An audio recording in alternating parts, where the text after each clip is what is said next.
I'm curious, if you got the opportunity tomorrow to move to the USA, get a decent job, find opportunity, connections, network, would you take it?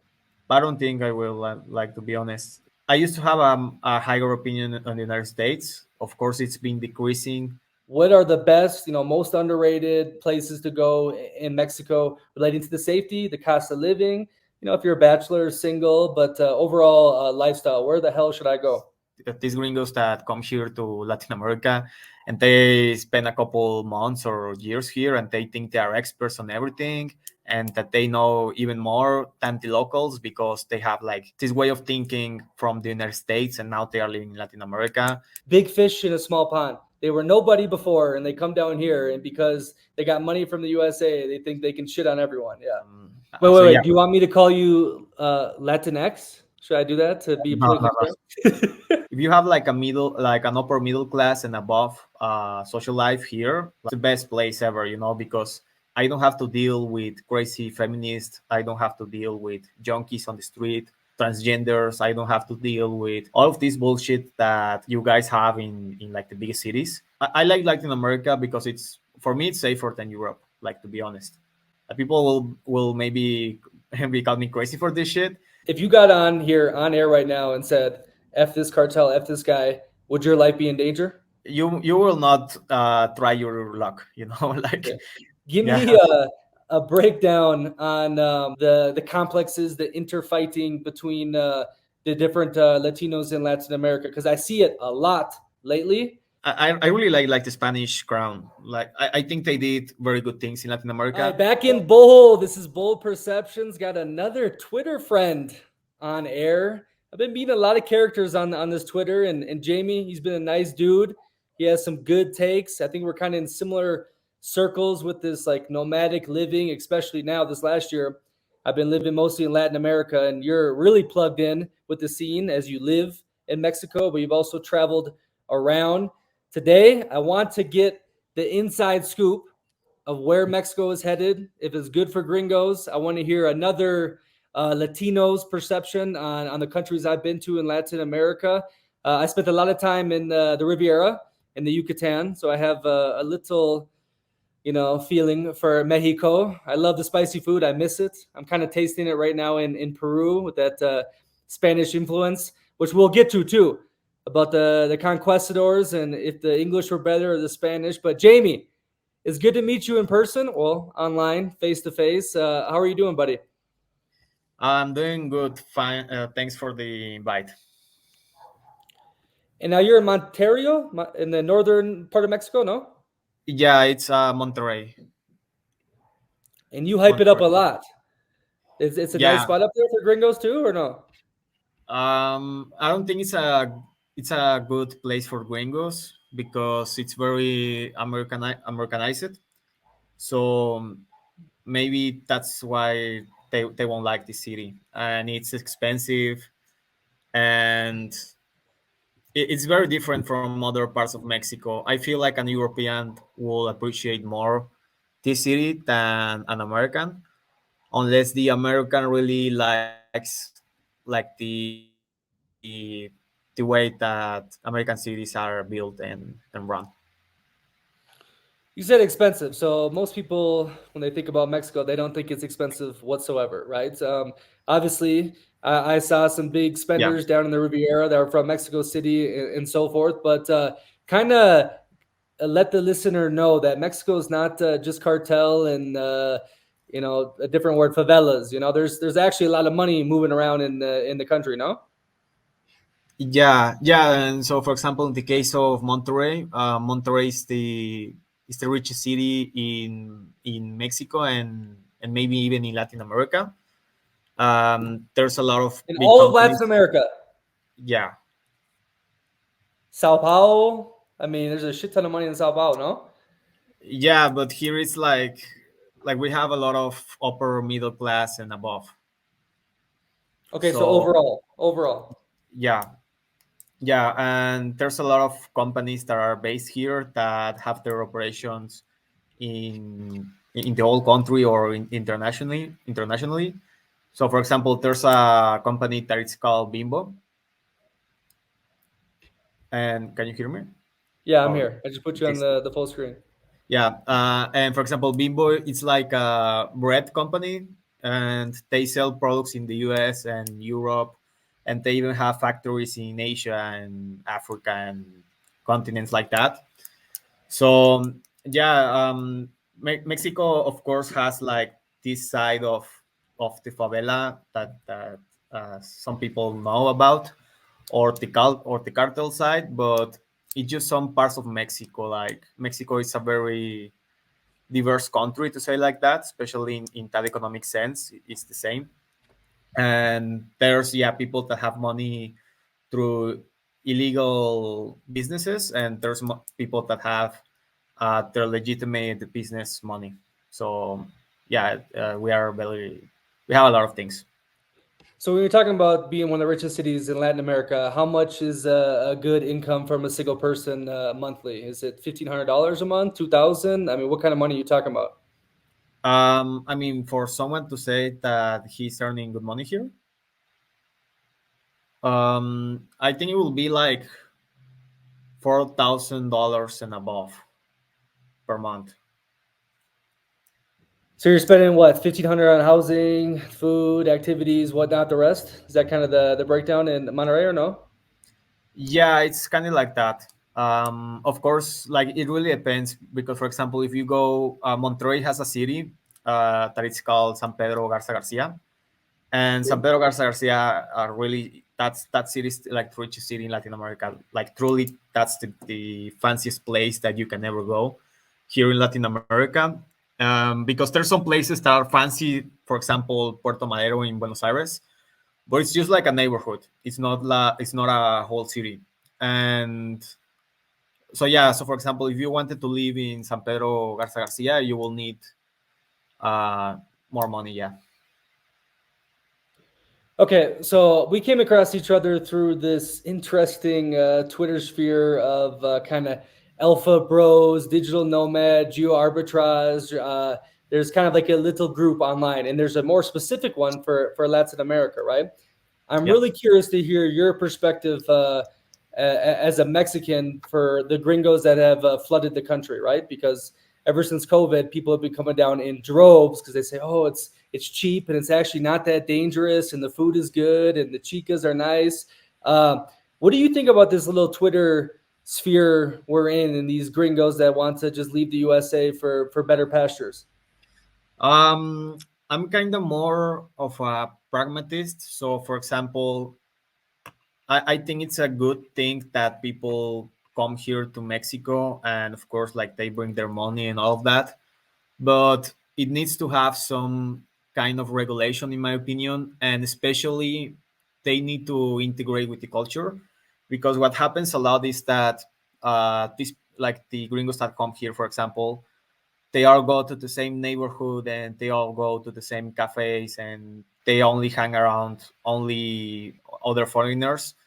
So it's like I don't like the leftist rhetorica, like the woke people, but they are right in that sense. Like they are literally colonizing some place, and they are gentrifying and pricing out the local population. So, for example, if it's like a gringo that comes here, for example, to Mexico, and they integrate into the culture, they learn Spanish, like they integrate to the culture. Like I don't really have like an issue with that. When I have an issue is when they, as I was telling you, like they all go to Roma Norte in Mexico City, and they only hang around with themselves, and even they only date themselves. Like it's just I don't like that shit. And it doesn't have to be gringos, it will be with any nationality. Like if the Chinese will doing that, I will be against it. I got you. I saw a good tweet from one of those bow tied accounts. He was talking about how in Mexico City, it's similar to Lisboa in Portugal, where the locals are like, remote workers, you're the scum of the earth, get the hell out of here, you're screwing everyone over. But this bow tie guy was talking about Mexico City. It's more of the upper class in said city that are getting priced out from the gringos bringing their money down here. So they're not able to take advantage of the maid for $200 a month, or the cheap living, right? So is that something that's happening in Mexico, where the locals who have good money compared to everyone else are like, oh, get these gringos out of here because now they're the new top dogs? No, I don't think that way because it will maybe it will be more accurate with the middle class because the middle class is just above like the lower class. But for example, with the upper class, like the people that come from rich families and shit, they have a lot of money. Like they are not spending 5,000 US dollars per month. Like they are spending more than 10,000 US dollars per month on random shit that they have. You know, like country clubs, um, cars, restaurants. They are traveling like each month to Europe, to US, and etc. So they are not afraid about that. I think it's like the opposite. Like they like it because they are the owners of the businesses and the properties that these gringos go to. So they are getting richer with it. Versus the middle class that they are getting priced out of some areas. But still, I think like Mexico is a really big country to feel that effect. Like, of course, you can feel it in some way. But for example, the thing that you say, like the maid, bro, like there's 140 million people here in Mexico, and like at least half of these people are on the poor side of the economical spectrum. So we are not running out of maids or low class like wages. Like there's going to be jobs. What is the low class? That half the population you said, what are they surviving on monthly? I think they are surviving on around 300 to 500 US dollars per month. A full family or just single person? Um, a single person. Probably like the Single whole person. family. The whole family will be around 700. Of course, it depends on the city. Like for example, if you say someone about, for example, lower class family in Monterrey, they are going to be earning much money than a rural family or a family in Oaxaca. Like once you go outside of the big cities here in Mexico, people earn way less money. Later on, I'm gonna clickbait it. You're gonna give me the top cities for Gringos to go to right now. Get the best cost of living, the best vibe, safety, all that. But first, you made some great points here about the elite classes in Latin America. Because a lot of United States people do not understand this, and I didn't either until I played football down in Brazil and I got in with the local culture.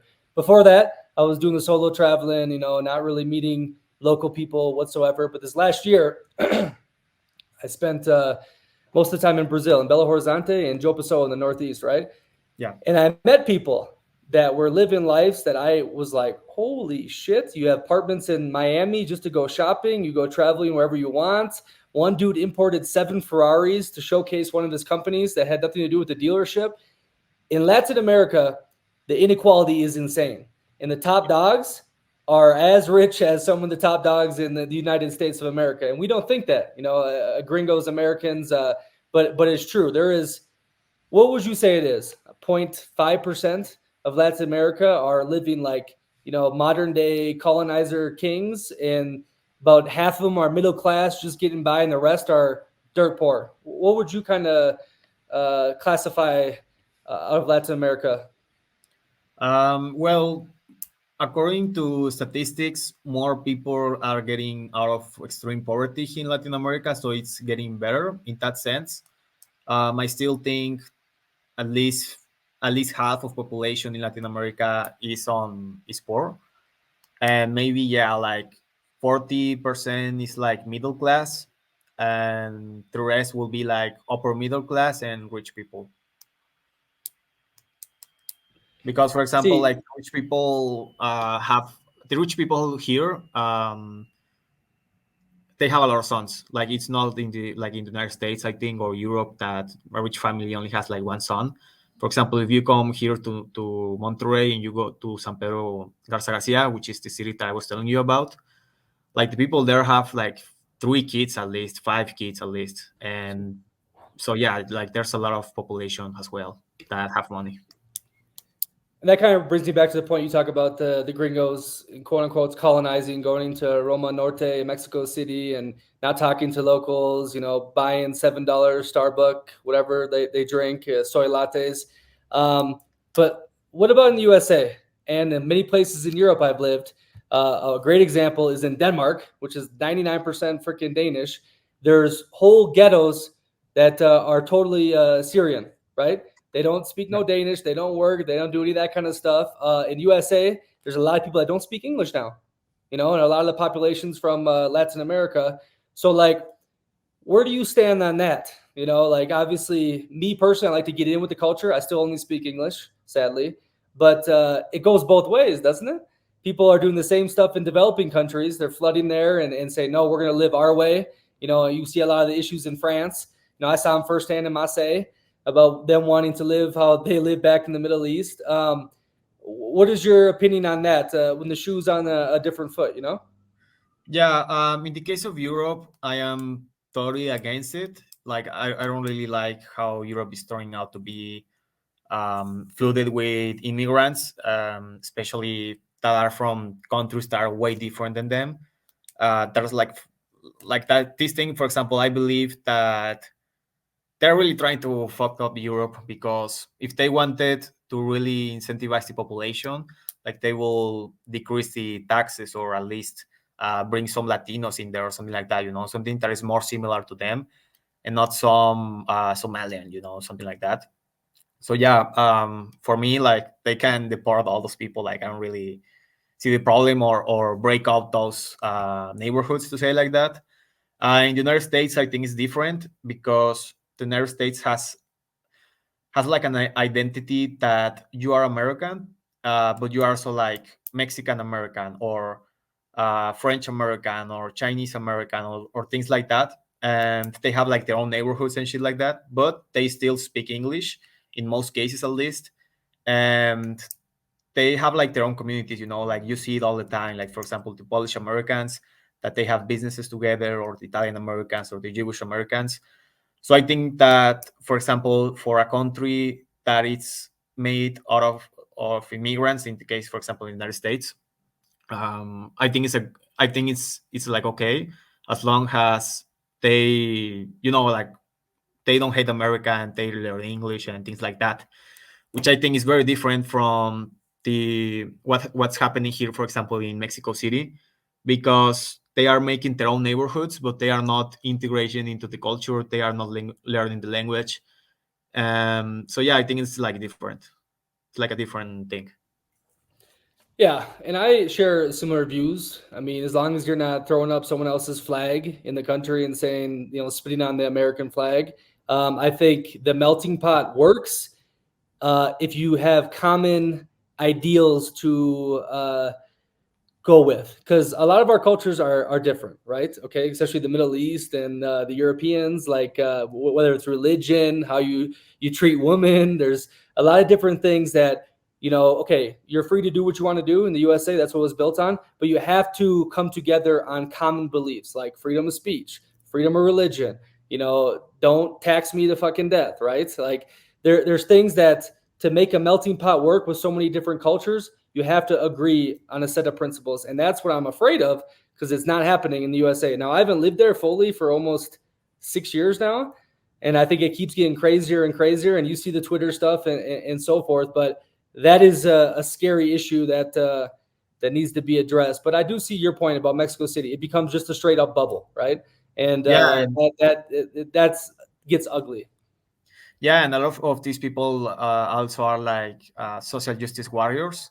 So lots of them want to.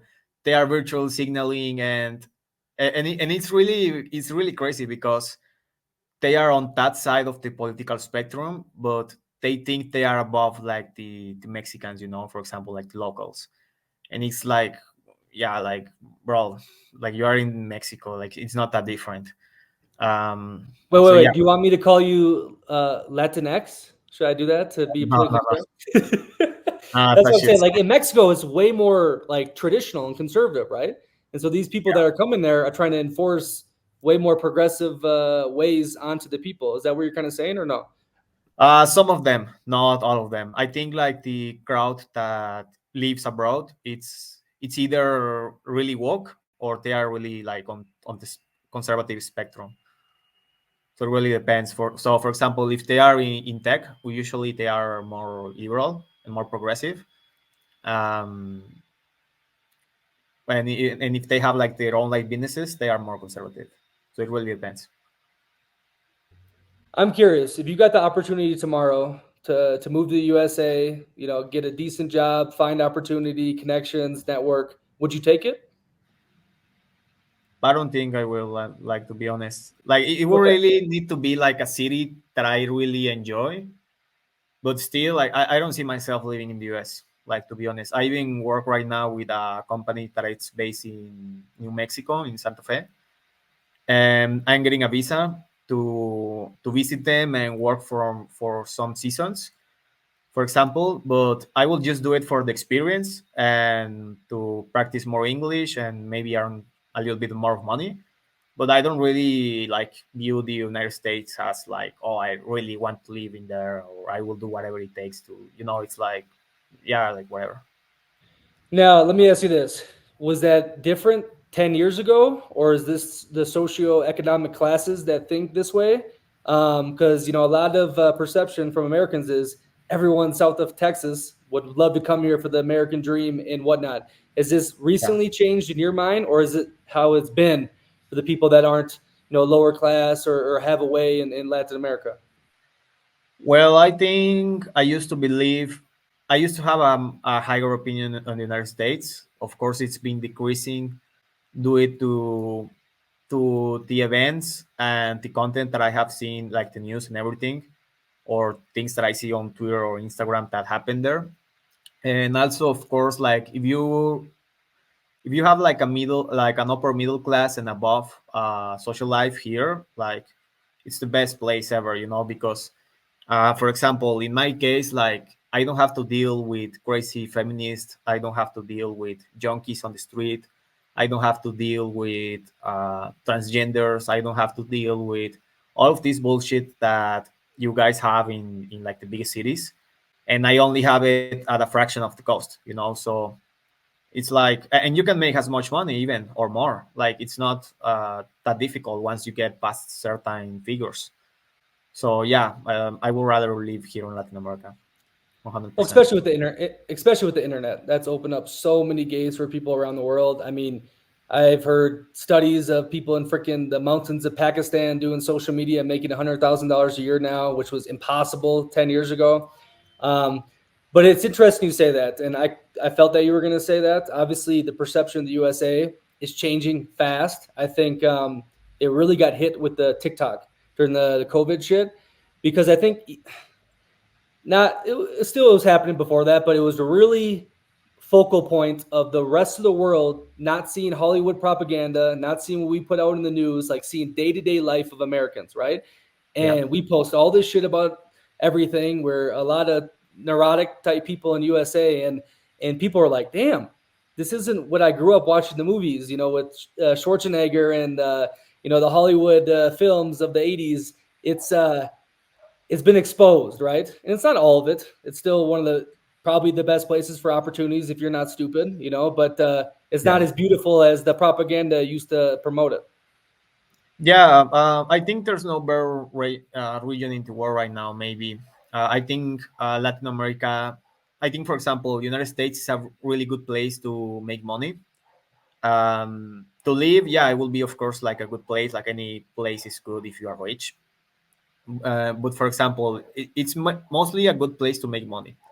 Like it's a good place to live. Like if you are like super rich. And for example, in the case of Europe, Europe has a great lifestyle right now. They still have it, and I think like Latin America is a blend of the two. Like especially in Mexico, like Mexico. In the case of Mexico, Mexico is a good place to make money and also a good place to live. If you were, for example, I don't know, in Paraguay, Paraguay sucks for making money, and the lifestyle it will be like not that good. So yeah, I think Latin America is a really good place. I mean, there's people like Lebanese and Chinese and Indians that go to Africa to invest and live there. I think Latin America is way better than Africa or Asia or whatever nation you want to call it. Okay, so I've lived in multiple countries in Europe, and one thing is for sure, their lifestyle is the best in the world. Even how much money you got, everyone lives somewhat decent. It's been supplemented by the American taxpayer because they haven't paid for their own military forever. They've basically been a client state. That's kind of going away. We're going to see how this Ukrainian Russian thing finishes. But I agree with you with the Latin American, European. The Latin American lifestyle is more European. The difference are it's obviously more dangerous. It's way more overhyped than it actually is, the danger. It's definitely cleaner, I think, more functioning in Europe, but you feel definitely more alive in Latin America. Okay, I think the people are more expressive, of course. Depends on which area you go to, but in general, compared to Europeans, they're out there. They're very like Southern Mediterranean on steroids. But yeah, Yeah. I think if you can get over the hump of, am I going to get skinned by the cartel or I'm going to get robbed on the streets? Latin America is a destination that it's full of life. Is that what you kind of agree? You've been to Europe, no? Yeah, only to Spain and Portugal. And tell me what your differences are from that to Latin America. Um, well, I mean, in Spain, I was on like on the countryside and I visited some cities, but the cities were small. They were not the European capitals. It was mainly the province of Galicia, and that province is like really different from the rest of Spain because they don't have a lot of immigrants. They don't have a lot of poverty, or they are not very like liberal in that sense. So it was good. In Portugal, I don't know. I didn't like Portugal that much. I mean, it was cool. Like for example, Lisbon is really cool, but it was just like too touristic. Like there's a lot of tourists in there, and I don't know. I hate that shit. And also there were like you can see like there were gangs of Pakistanis or like sub-Saharians or something like that. And it's not that I am like in like that racist, but I don't know, man. Like if I'm walking, like my Latin fifth sense is telling me like if there's a gang close by, like there's danger, So I don't like that shit that much, and you don't see this in Mexico. And like people really know their place, Like you don't really see a gang of cholos in a street. It's unless you're in a bar or something like that. So I think I like Latin America because it's for me it's safer than Europe. Like to be honest, people will maybe be call me crazy for this shit. But for example, if you go to the upper middle class, if you move into the upper middle class parts of any Latin America city, um, it's very safe, like you are not getting robbed, you are not getting kidnapped or some shit like that. You are very safe because like there's no gangs. The police fucked ups like the bad people or the people that are like this the beggars on the street, so because they don't really care, like the police can fuck up someone and they don't really care.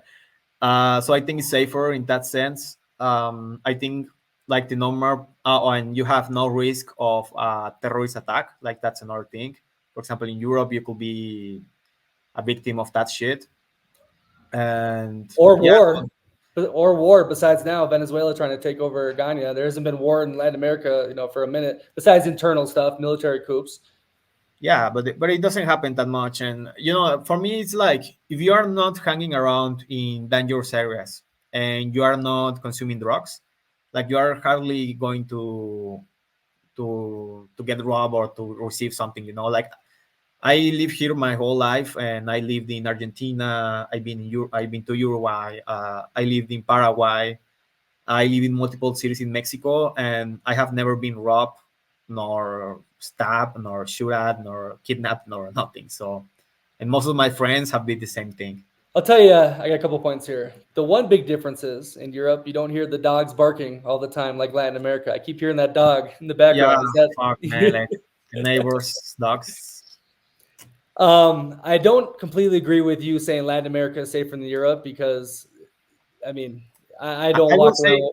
I will say safer on the middle upper class and above. If you know what you're doing, yeah, okay, exactly. Yeah. So like Europe, I never have any worry whatsoever. Obviously, when I first started going to Latin America, I was on edge, and then it cooled down because I understood where I was going, who I was dealing with. And like you said, if you don't, in Mexico's example, if you don't fuck with the cartel, they keep you safe almost. They're especially in tourist area like the Riviera and so forth. Like they want you to have a good time, spend money at their hotels, etc.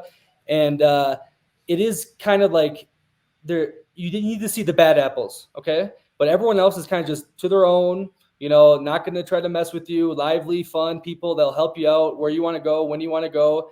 But you do feel more on edge in Latin America. There's no question about that. If you get used to it, yeah, I feel great. I've only been robbed once in my entire life. And that was in Belo Horizonte in Brazil, but I was being a total jackass gringo. But other than that, I've never been in too sketchy of situations, and I've went all to the favelas, crazy parties, been on suspect dates, and so yeah, it's the wrong place, wrong time, and that can happen in Europe too, but it does happen more in Latin America. Well, I have heard more stories in Europe than, for example, here. Like I have heard that like some Arabs or something, like they stab people or they give you like a big knife and shit like that. And in Mexico, as I was telling you, like it's really weird to hear something in the middle upper areas, middle upper class areas and above. Like it's really hard. So Pickpocketing is big in Europe. That's the only thing. But if you don't look like a dumb tourist, I mean, if you're American, fresh off the plane and acting stupid, you'll probably get jacked. But USA is definitely more dangerous than Europe, 100%. And maybe yeah. for sure, it's more dangerous for the middle class, upper class than it is in Latin America. Because in Latin America, if you got money in the right areas, like you're talking about, you don't have to worry about some school shooting. You don't have to worry about going to the mall and getting killed. So that's definitely a fact. I felt quite safe in many parts in Latin America than I have in the USA. Yeah. Yeah, sure. Let me ask you this. So, because you brought it up about this middle upper class type atmosphere in Mexico, how much of them are part of the illegal stuff going on? How much of them are paying off the cartel? Like, how invested is the cartel in every aspect of the Mexicans' life?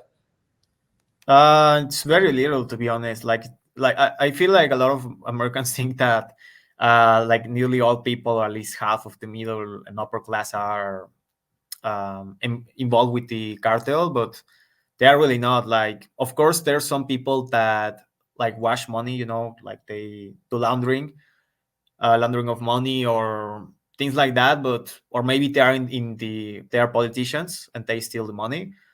But people that are directly involved with the cartel, it's very few people, and they will be more in cities like Culiacan, or maybe states like Sinaloa or Tamaulipas or Michoacan, like really sketchy areas.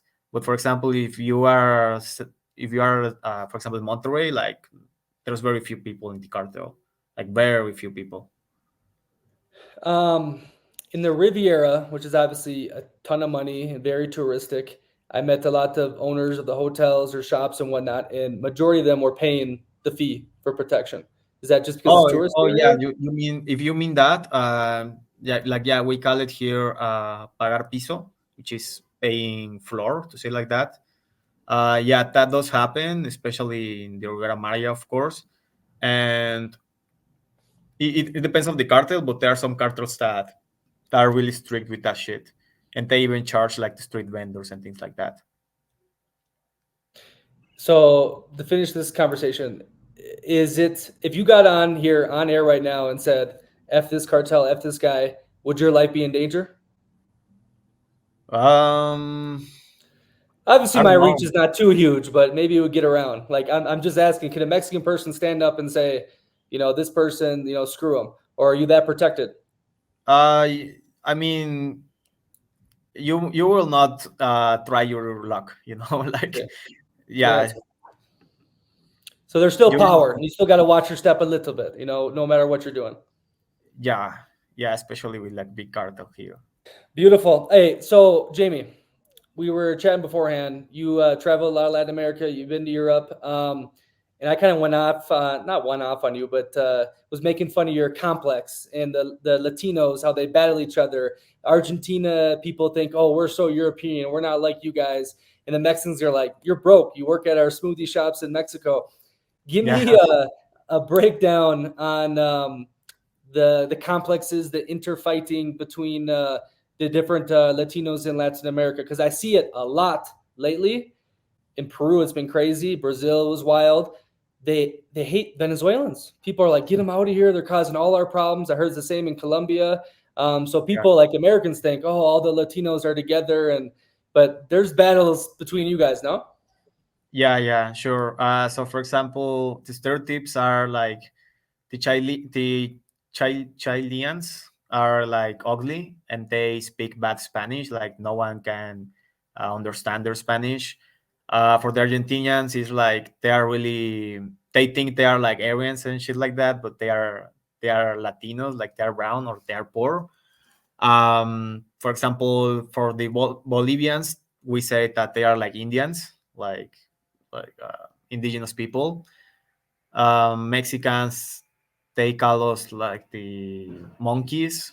Brazilians, they also call them monkeys. So yeah, there's like lots of stereotypes in here. Like it really depends. Yeah, it's wild. And what about La Mejora Rosa?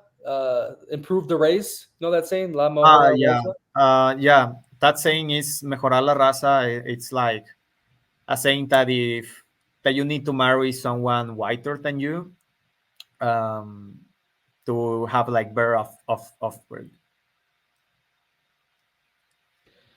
So, from my perspective, I think it's kind of going away a little bit. But then again, you see anyone who has money or who's in the spotlight, politicians, celebrities, in most countries in Latin America, they have more fair skin.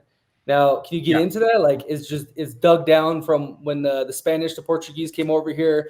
They were on top of the hierarchy, the king. So, if you want to get into that level, you had to be more European, you had to be more white. Is that still prevalent now, or kind of get into that for me? Would you?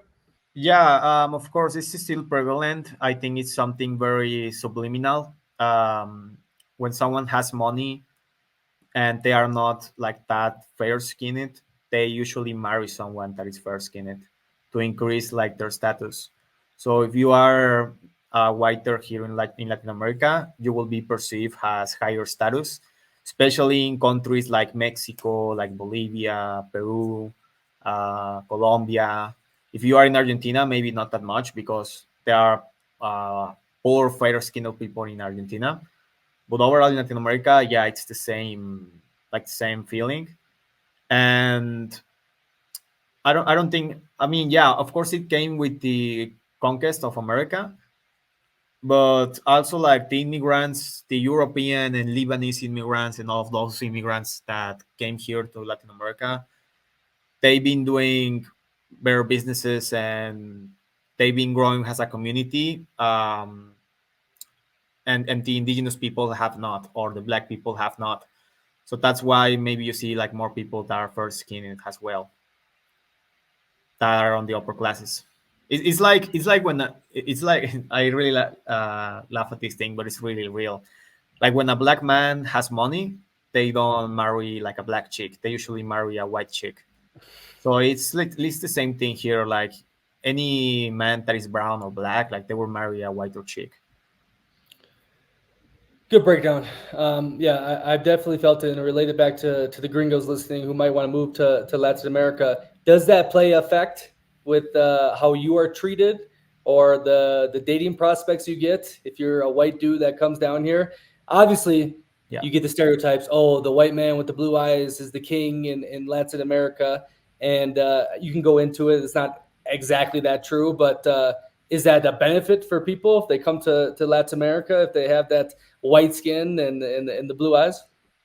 Yeah, of course, it's an advantage. I think like the best nationalities right now to visit. Also, I mean, if you have it, the best ethnicities will be, of course, like white, European, and Asian. Asians right now are doing good here in Latin America, especially if you are like some kind of Korean or something like that, or Japanese, and you dress sharp, you are going to nail it here in Latin America. Like Latinas love the Asian man. I think the only nationalities that don't do that well are like the Black Americans. I mean, blacks in general, and the Indians, like the Pakistanis and all of those people. I'd counter the black American because they still like, oh, you're from America, you must have the money, you must have this. I know a lot of black dudes that, well, passport bro thing is huge. You know, with a bunch of Yeah, dudes from USA going to Colombia, Brazil, and I, whatnot. But I think it depends on the country. Like for example, you will do better in Colombia or Brazil, but if you're in Mexico, like it really depends. I don't know, man. Like it really depends on the quality of women you want to have. Like sadly, most women like will not, for example, here in Mexico, will not date you like the upper middle class women. If you are looking just to bang or things like that, then yeah, probably you could do better here. But if you want like to establish yourself in the community, you will have way better chances in Brazil or Colombia, in my opinion, or maybe Ecuador. besides the dating though, so like China used to do a lot of stuff with the white monkey. They would hire some American dude or European just to sit in boardrooms, pay him $100,000 to make their company legit. Is there anything similar to that in Latin America, or do you have to get in with the top dog, start speaking the language, or could a gringo come down to Latin America and start making serious money in that country?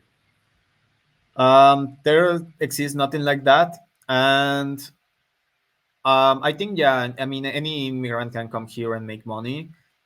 It just really depends on your business acumen, of course, like how much money you can invest here, how much you know about the local culture, how much innovation can you bring here, like, so for example, I don't know, like this shit exists in my country and it doesn't exist here, so I will bring it here.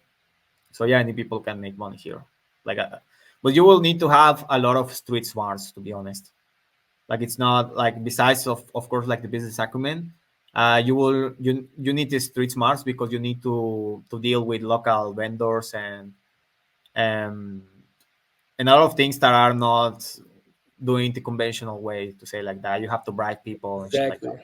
that. Business is done way different in Latin America. 100%. You got to have a guy on the inside, and he knows this person, that person. Otherwise, you're gonna be throwing money into a toilet. Like I've heard a lot of gringos get fucked over just with real estate, not even getting into business, just with buying property and whatnot. And all of a sudden, their investment is sitting on protected land, and the courts take it away and give it to someone else, or they have a squatter. Squatting is crazy in Brazil. Someone sits in your house, and it'll take years to get them out. Because you weren't there. You used as a holiday home. But good.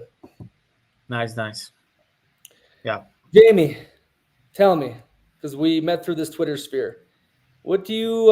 We kind of had some talks about this. I don't know if you want to chat about it, but it's very macho, man. There's a lot of people saying this, saying that, people comparing to each other, fighting and whatnot. It's funny. I've never seen something like it. I've been on the social media for a minute with this bold perceptions. Before that, I was totally off because I think it's cancer. But this Twitter digital nomad, traveler type arena is full of characters. What do you think Yeah. about it all? um I don't know. I don't like most nomads, to be honest. I think there's some interesting dudes on here. Homie, And I what do you mean? Every time I see you, you're interacting with the same people I get promoted on with the digital nomad stuff and so forth. Yeah, well, I mean, I don't interact with that much people, I think.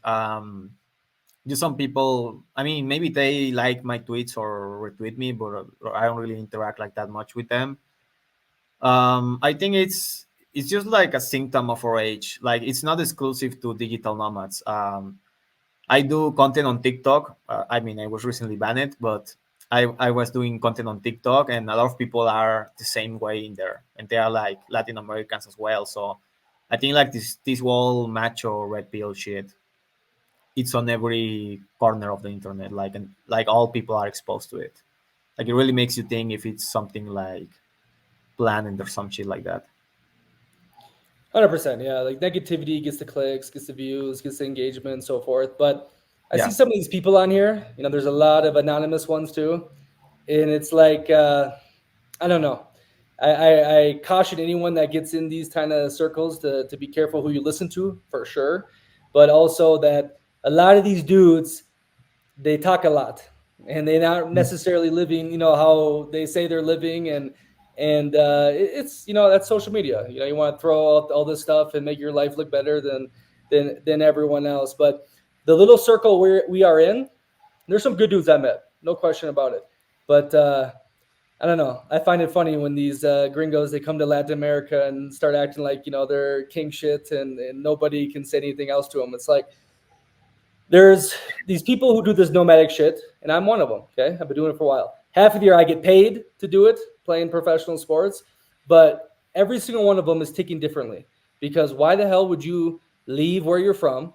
99% of people don't do that. Why would you go out on your own? Maybe don't speak the language. Like, they're they're ticking different, and there's a lot of kids I think that get sucked into it.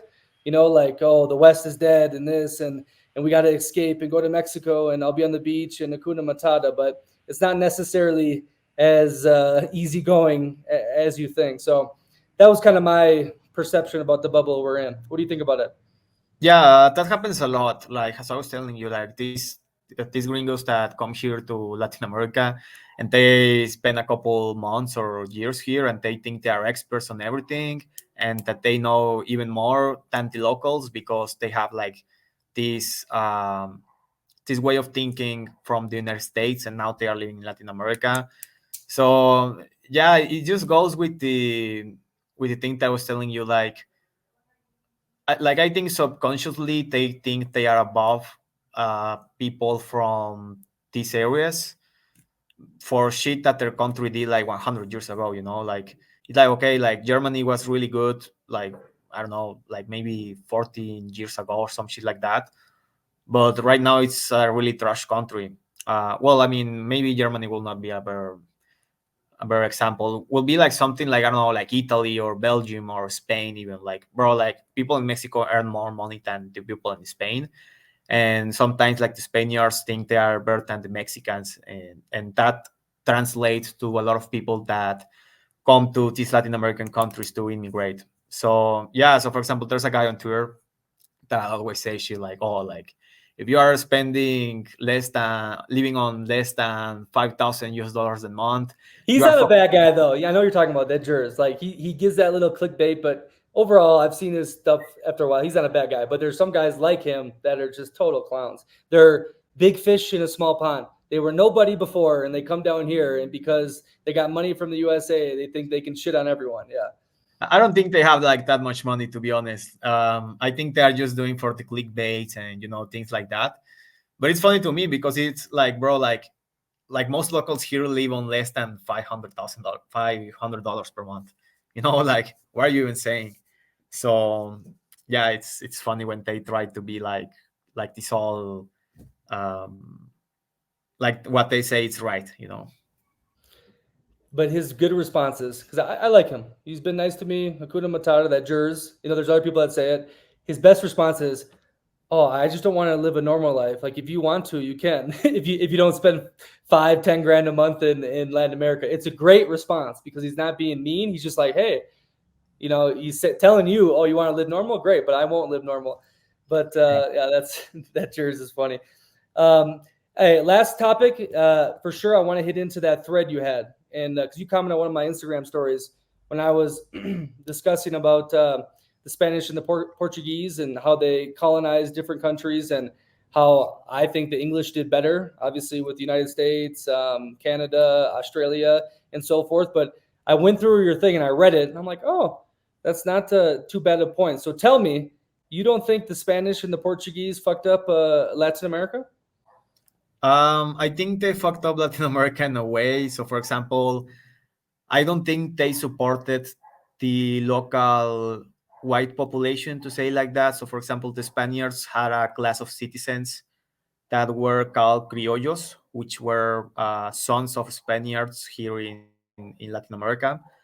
And those were like the majority of the upper class back then on the Virreinato. And they didn't support them that much. So I think that was like a big mistake. Also, like I mean, like a lot of I really like the Spanish crown. Like I think they did very good things in Latin America. Hold on, I one think second, one Latin second, one America. second. You're talking about the Yeah. dudes that the Spaniards that came over there had babies. You know, they weren't considered they're mestitos. What was the name?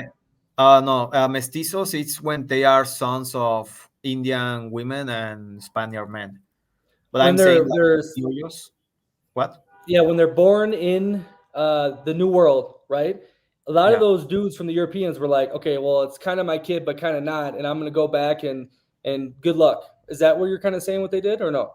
No, no, no. I was saying like the Spaniards that had their kids here, and they were like mostly Spanish, like mostly Spanish blood, like 70% or more. They were the ones that were ruling the colony, and they weren't supported that much. Like the Spanish crown always wanted their their piece of the pie, and I think that made that the countries here wanted the independence because they were just like the British in the United States, like they were demanding crazy taxes and they were not paying attention to the local elites. Yeah, 100%. Like the Boston Tea Party and whatnot, where you're like, oh, you want all this shit, but you're not giving us protection, you're not giving this and that, and you're just being some overlord across the sea that we can't see. And I had a great time in Tiradentes. It's a small little colonial village in Minas Granas.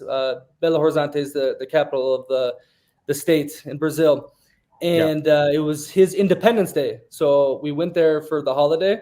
I want to see the history, you know, have the good party, the parade, and so before I went there, oh, Tiradentes is our revolutionary. He freed the Brazilian people from the Portuguese. Or and then when I went to the museum and I talked to the locals and more people, basically this dude was definitely a huge slave owner, right?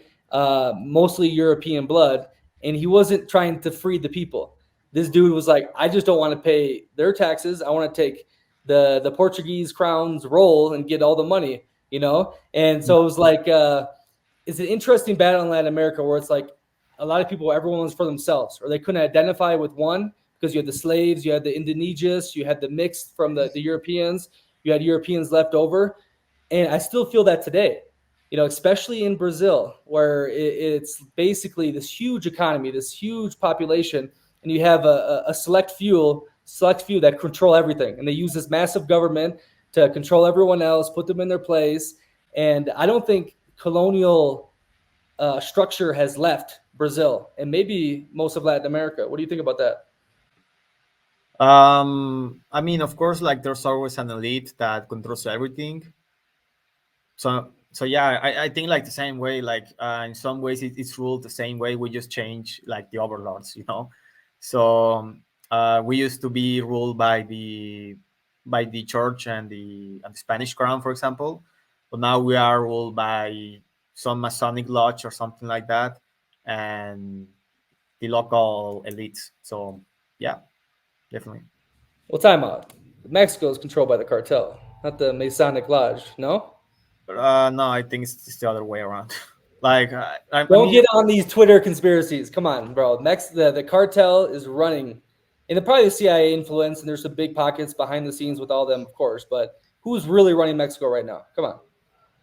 I think it's the government. Like it's always been the government. Well, the government's been paid off by the cartel forever. They kill people all the time. No, wasn't the last No, guy pro no, cartel? it's the other way around. Like if the government really wanted to eradicate the cartels, they will do it in an instant. You Because know? they're working with them. Yeah, because they work like essentially what happens is the government allowed the cartels to exist, and in exchange the cartels of course followed some of the guidelines that the government gave them. So for example, I don't know, like you can kill American tourists, for example, and you need to pay me whatever tax or whatever, you know. But the cartels only exist because the governments allow it. I don't know why people think that the cartels control the government when it's the other way around. Like if the government really, like the government, nothing is above the government, you know. Like bro, like just imagine this: like the government, the Mexican army is one of the best armies in the world right now, especially because a lot of the Mexican army is all already has experience in war. You know, like they are fight with the cartels, and so they have a lot of field experience, to say it like that. Like infantry wise, Mexico has one of the best. So imagine, for example, our special forces. They're like the equivalent of the U.S. Navy SEALs. Like, do you think really like that those guys couldn't take off like fucking Chap or some drug kingpin here? Like they can do it at wherever they want, but they don't do it because the government, of course, interferes with that and they protect the cartel. They protect like the leaders. Like if they really wanted to get you, like they will get you, bro. Like they have all the money, all the equipment, the best trained men. Like there's no really competition. Actually, like here's an interesting fact. So, for example, one of the deadliest cartels that existed here in Mexico was called Los Zetas. And those guys were formerly special operators. Sí. So that cartel started because the government had like this special force, which is called GAFES. It's like the special unit. GAFES in Mexico is like the equivalent of the maybe of the Delta Force in the United States. So what happened is that the government was sending this task force to protect, they say like that, like to protect a businessman here in Mexico. Okay. And the soldier doesn't ask you for shit, like you tell them an order and they will do it. So they were sent to protect like a businessman, and this businessman was giving them like more money, cars, women, parties. So they were like treating them really good. And once they were like so involved with this businessman, they discovered that this businessman was a cartel leader. So when they discovered that, they were too deep with him, I mean, to do something about it, So they had to join like the cartel that guy was the leader of. So what happened is that they were like the hitmen of that cartel, and then they got ambitious and they wanted to form their own cartel, and that's when all the shit popped off in Mexico, when there was like a war and fucking beheaded people and things like that. So imagine just like if like a battalion of, I don't know, it was like 30 people, I believe, of the special forces on Mexico could desert and do that damage. Imagine like if what the government can do, like when with all their resources and soldiers. Like, of course, the government has the power of end everything to end everything. Okay, so basically they're the same entity. They work with each other, do everything. The government and the cartel. That's what it is. I think I will say like the cartel is a vassal of the government, but yeah, in some cases, I mean, I'm saying like on the federal wise, yeah, maybe you'll say like a municipality or like a province, then yeah, it could be like mixed up. Gotcha. I mean, it's not much different to the USA on a larger scale. With our military, we send them out, we take the oil, we do different, things. And so, yeah, I mean, I'm a big believer that the government is just mafia with flags. So that goes in with my kind of philosophy, what you just said. But you're right. I did see, was it El Chapo's son or someone? The government sent in all these helicopters and like blew up a city, and they took them like in one day. That was Yeah, recently, this past year. Some big cartel el guy, no? Culiacanazo. That's what it was? Yeah, el Culiacanazo, it's the name of the event. Yeah, it's fucking crazy. Speaking of this, though, hold on. Merida, is this true? Because when I stayed there for probably 2 weeks, I heard that the reason Merida is so safe is because all the cartel people send their kids to go to school in the Yucatan. Is that true or no? Um, no, I don't think that's true, to be It's a honest. rumor. Yeah. Why is it so safe, bro? It was like straight out of Europe, 1700s, no issues whatsoever. I think it's safe because the local population is Mayan. So, for example, the Mayans are more pacifist than the indigenous people that are, for example, in Chiapas. Like the indigenous people that are in Chiapas, they are troublemakers. And Yucatan also doesn't have like a big tourist attraction besides Chichen Itza. So it's not like the Ribera Maya where they have like the beaches and all these gringos coming up and Europeans and they sell drugs. So really no reason for the cartels to be in there. And also like you have to realize that they are not close to the United States either. And a lot of the insecurity that you see here in Mexico comes from people from Greco-Roman heritage, you know. So, for example, if you see all the fucking famous narco traffickants here in Mexico, they are they have facial features of the Mediterranean, you know. And Merida is more like racially Mayan, so it's not like they don't have that in their blood, you know what I'm saying? So I think that's like another unknown reason. The last time I checked, Merida was the second safest city in all of the Americas, behind some Canadian city. Obviously, population like 500 plus, but Merida is like one of the safest places in all the Americas. It's crazy. Yeah.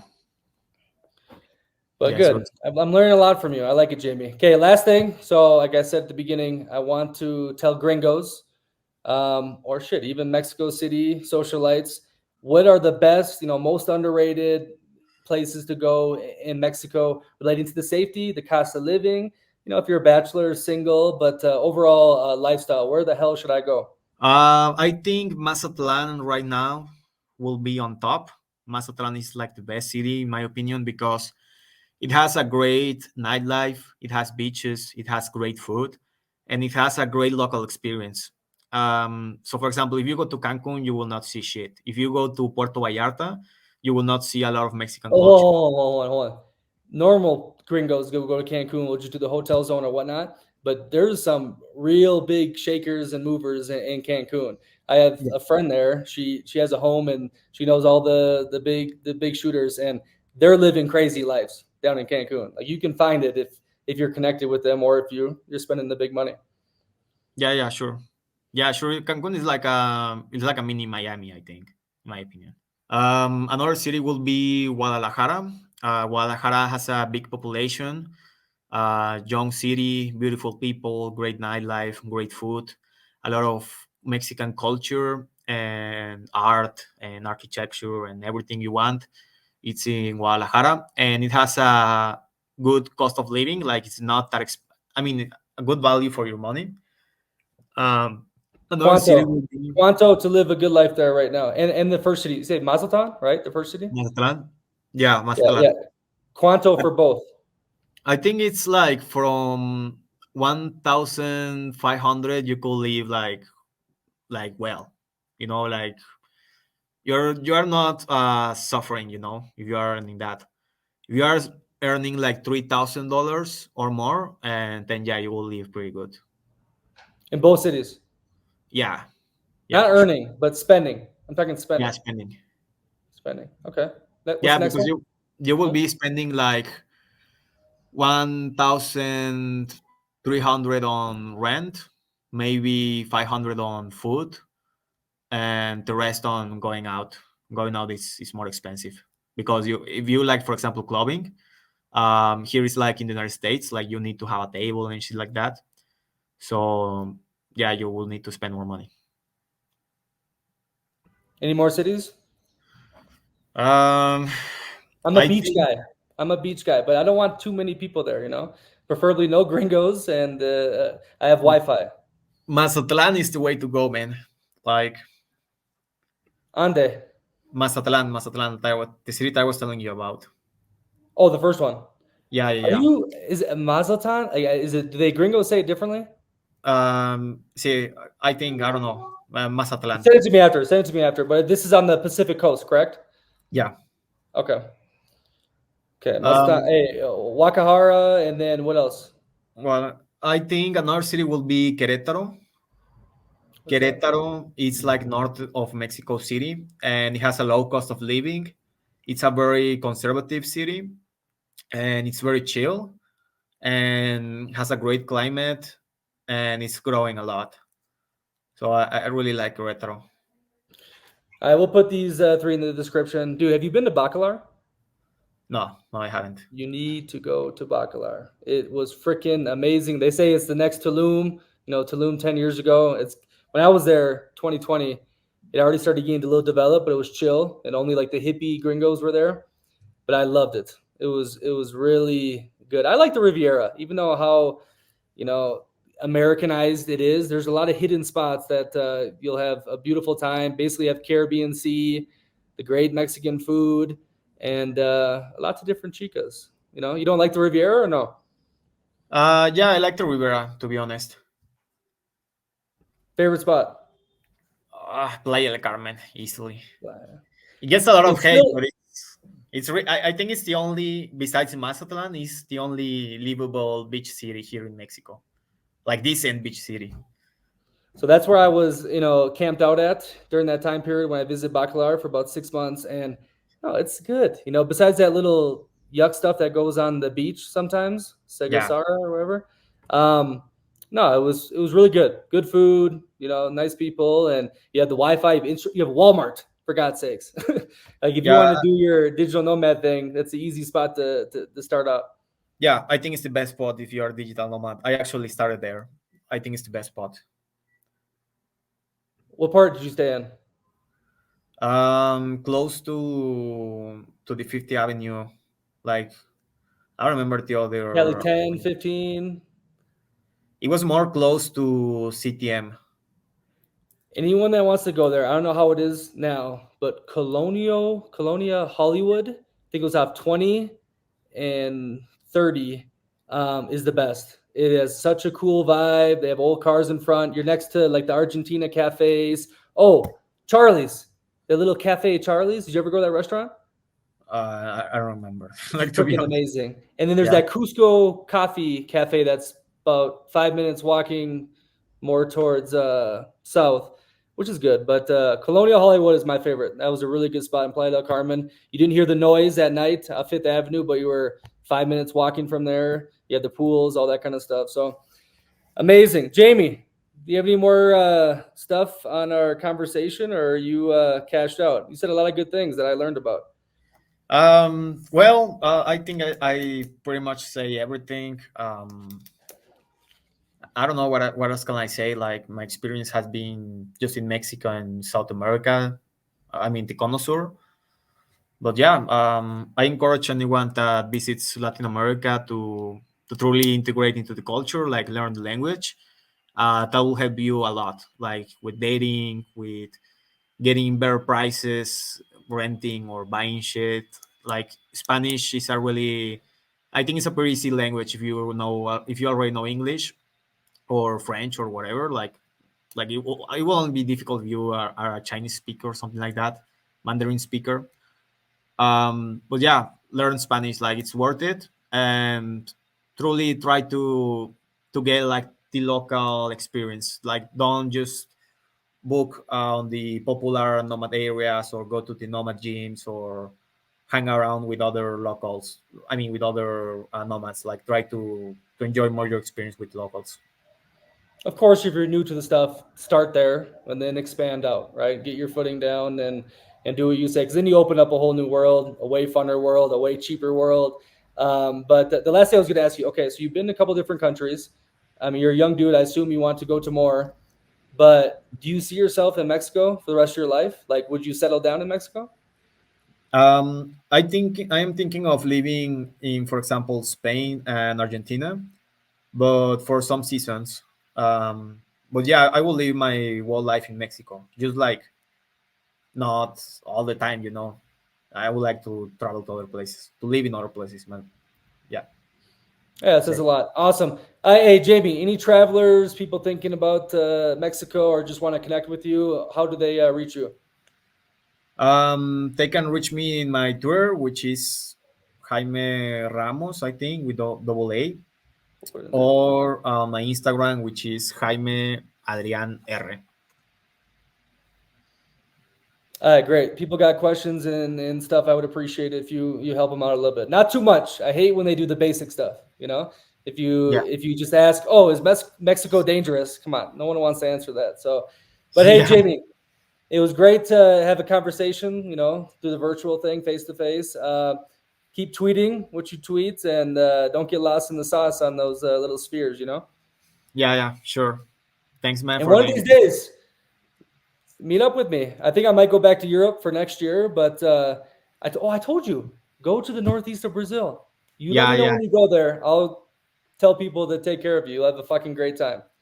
yeah. Thanks, thanks. Yeah, I am planning on visiting South America this year, so for sure. All right, guys, everyone else, live bold.